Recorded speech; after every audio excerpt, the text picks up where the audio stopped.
Hey, welcome back for another episode. As you can see by just taking a glance behind me, I won't be doing any flying today. There was a recall on my pitot tube and the weather was bad last week, so I decided to finally remove it and send it in for a replacement. And I decided to take advantage of this by doing a bit of minor maintenance on the aircraft as well. So you start with one little thing and then you end up dismantling a whole airplane. So I'm hoping to get back in the air in the next week or so. I'm still waiting for the pitot tube to come in from Dynon. So as a follow-up to the last video on owning your own aircraft, I decided to put this together. I thought to myself, how can someone get into aviation at a lower cost? And I thought, why not look at, say, the top 5 airplanes that I like that would cost less than $30,000. And as in the last video, I'll try to put together an hourly estimated operating cost for each aircraft.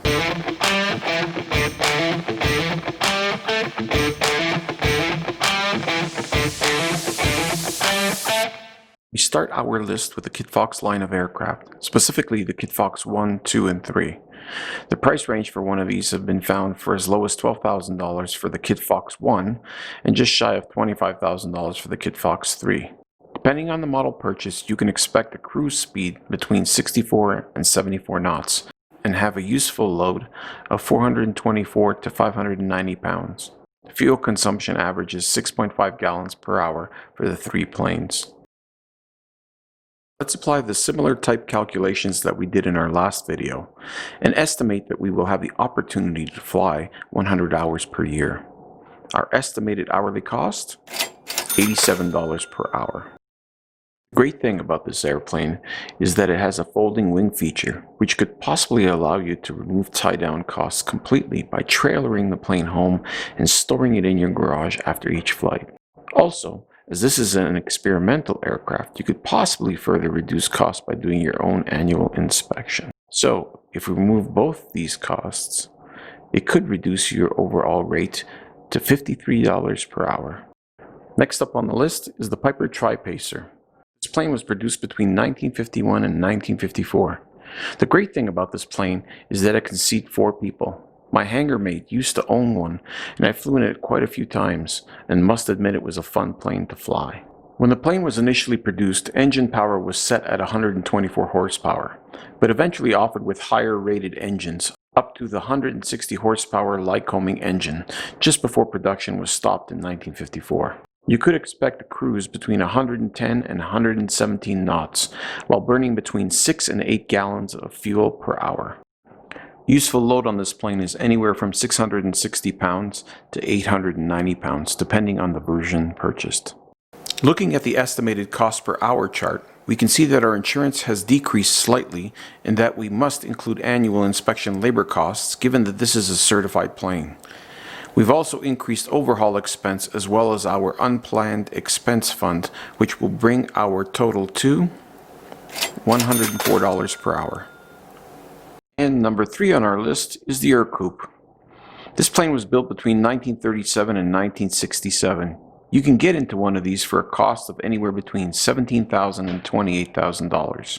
With a useful load of about 535 pounds, this plane will get you in the air cruising at about 100 knots and sipping a mere 5 gallons per hour on an 85 horsepower engine. This plane has 2 really neat features. The first is that some models have no rudder pedals at all. The second is the roll-down windows, which allow you to fly with the roof completely tucked away into the sides of the plane and makes for a wonderful breeze on a warm summer day. So now let's see how the Coupe compares on the estimated cost per hour. Here, our savings are on fuel burn and the cost of overhauling the engine. Taking that into consideration will bring our cost to $91 per hour. No list would be complete without including the Cessna 150, or as some may call it, the world's premier trainer. I actually owned one of these for about 5 years while I was building my Lancer. Great for flight training, and let's not forget the weekend breakfast outing to some airport for bacon and eggs. There were more than 22,000 of these produced over the years, so finding one shouldn't be too difficult. Prices could range anywhere between $12,000 and $30,000, and even beyond that. all depending on the year it was manufactured and how updated the plane will be in regards to paint and interior. With a 100 horsepower Continental engine and a useful load of about 490 pounds, you could be cruising at about 107 knots while burning 6 gallons of fuel per hour. Some of the 150s even had a child's bench in the back, which could seat 2 small children with a maximum of 132 pounds. So if you're into bringing the kid along, this one could fit the bill until they grow out of it, of course. Back to the estimated rate board. Here we bring our fuel consumption up to 6 gallons per hour and our overhaul rate up to $20,000, which means we add $20 to our rate. As with all other planes in this video, I'm using 1,000 hours before overhaul on all calculations. This brings our overall estimated total to $101 per hour. Our final airplane for this video, the Sonix Aircraft. I kept the best for last as I really like this plane. It comes in several different models. You can also get a single-seater or two-seater model. Used Sonixes can be purchased between $15,000 and $30,000.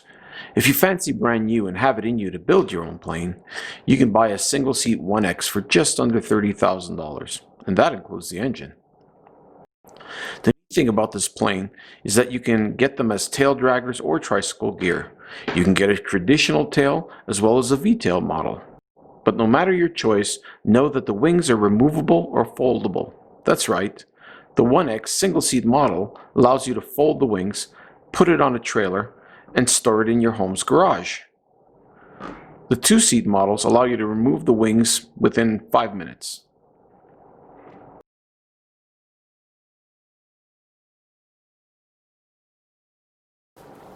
This plane has over 500 pounds of useful load, and depending on the model, will cruise between 150 and 170 miles an hour at about 8,000 feet, while burning between 4 and 6 gallons per hour depending on the engine configuration. This is for an 80 or 100 horsepower engine. Let's go to our estimated cost board one last time. Things are looking mighty good for this plane. As I'm actually thinking about making this the next plane I build, this one interests me the most. Given that I want to reduce my overall costs, and I can store the plane in my garage, I will remove the tie-down costs. I can do my own annuals, so I can remove the annual labor costs as well. I put 5 gallons per hour burn as it was right between the 4 and 6 gallons quoted, as I'm not sure which engine I would select right now. Oil consumption is down, as well as unplanned costs. Given an entire brand new engine would cost just short of $12,000, I put $9,000 as an overhaul cost, which also lowers my engine fund to $9 per hour. And this would give us a grand total of $49 per hour. By far the least expensive plane on my list. So those are my picks for the aircraft you can purchase for under $30,000. Before you go, I want to pass on a few things to remember when buying an airplane. Number 1, decide on the type of flying you plan on doing. If most of your flights are local and you don't plan on doing much cross-country flying, then getting a high-powered cross-country machine would not fit the task. The same is true if you plan to do lots of short strip flying. Don't get a plane that would require hard surface runways due to the more delicate nature of that plane. Number 2, establish a budget on what you can spend hourly and stick to it when looking for an airplane. Unexpected expenses will most definitely come up when you own a plane, and having the budget stretched before you even get to those expenses will not help keep you in the air at all.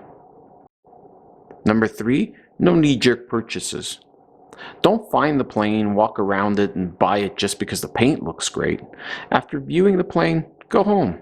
Take a deep breath, watch some TV, relax, go over the numbers, and then make your decision. And that brings us to number 4. Have a professional do a pre-purchase inspection. Someone that will look beyond the pretty paint and tell you whether you're buying the right plane for the right money. So thanks again for joining me. Don't forget to subscribe if you haven't already done so, and tell a friend about the channel. I really appreciate it. See you on the next video.